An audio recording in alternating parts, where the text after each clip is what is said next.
Lors de notre précédent conseil municipal, nous avons délibéré pour débloquer un peu plus d'1 million d'euros afin de venir en soutien de nos structures associatives.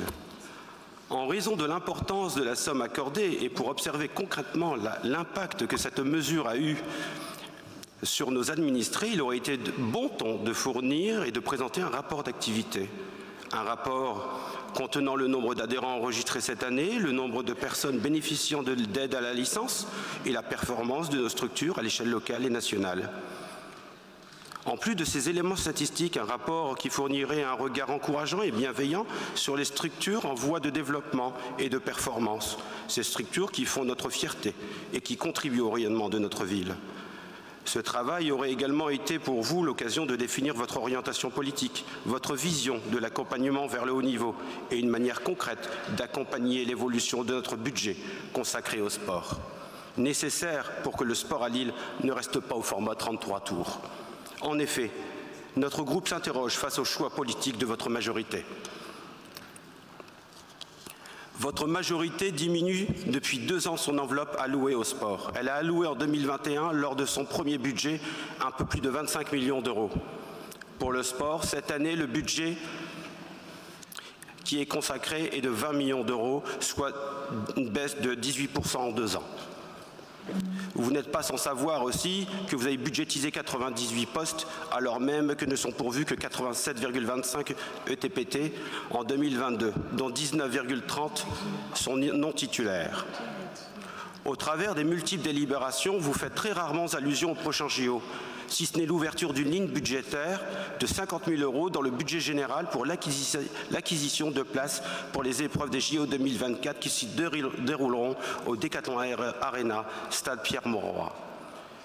Il est temps de se mettre en ordre de bataille pour être à la hauteur de nos prochaines échéances des JO 2024.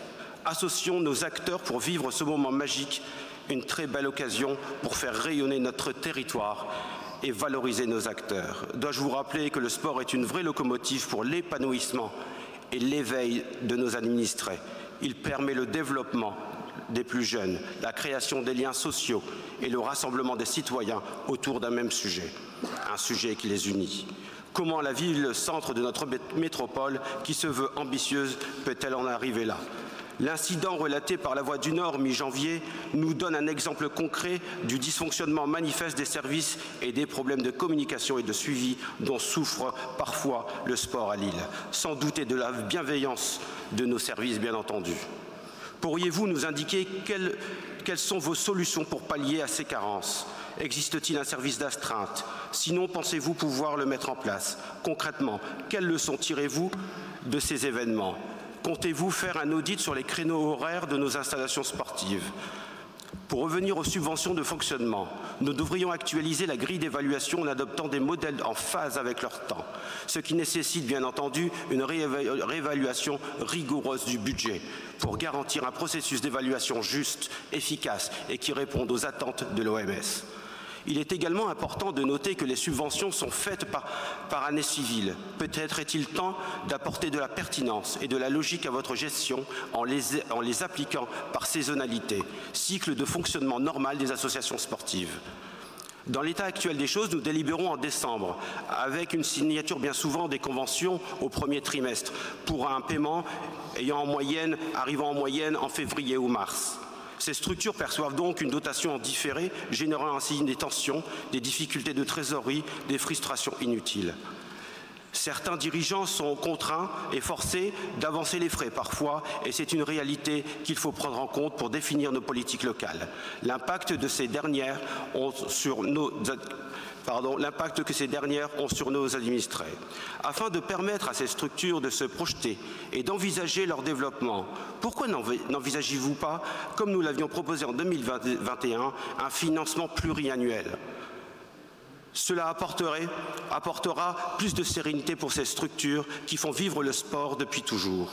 Pour conclure, À l'heure où nous nous interrogeons sur nos infrastructures, quant à leur nombre, leur qualité, quant à leur niveau structurel à pouvoir accueillir le haut niveau, c'est pour nous l'occasion de vous interroger sur votre vision, sur nos infrastructures, d'autant que nous libérons la salle Marie-Yvonne Dupureur située au boulevard Victor Hugo prochainement. Une infrastructure sportive de 1800 m² proposant 2 salles omnisports avec 2 dojos, actuellement toujours sur votre portail. Nous voterons bien évidemment cette délibération et je vous en remercie. Parole à Joanne, mais je pense que ce n'est pas l'heure de faire